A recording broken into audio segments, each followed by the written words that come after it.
Republican Senator David Vitter ended some speculation about whether he'll seek re-election. Glynn Boyd tells us Vitter seemed candid about some topics, yet dismissive about others. Glenn? Well, Michael, David Vitter told me he's running for re-election, this despite calls from state Democrats who called for him to step down. Also, Republicans made that same call right after Vitter admitted a so-called serious sin. He was on the phone records of the D.C. madam.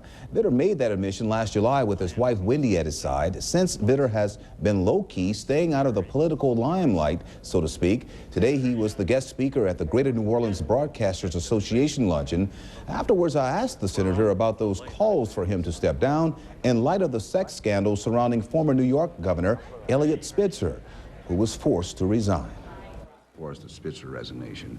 That's why the Democrats are asking you to resign, because the Spitzer resigned.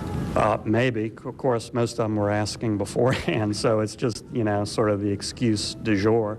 And again, they can play politics, they can do all that. I'm going to stay focused on the issues that are really important to folks in Louisiana. You think he should have resigned?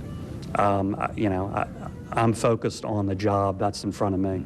All right, one last question. Thanks, Glenn. Good seeing you. Let me ask you this question.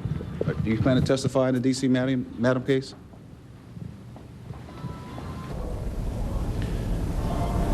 David Vitter. Now, Vitter says he plans to be active in election year politics, mainly working on behalf of State Treasurer John Kennedy in his race against the state's senior senator, Mary Landrieu. Vitter says he'll host a fundraiser for Kennedy next month in Baton Rouge, along with the President Bush, and Governor Jindal. And on Jindal, Vitter said he's off to a great start. Much more with David Vitter tonight on ABC 26 News at 6 o'clock. Liz? Some interesting stuff there. Thanks a lot, Glenn.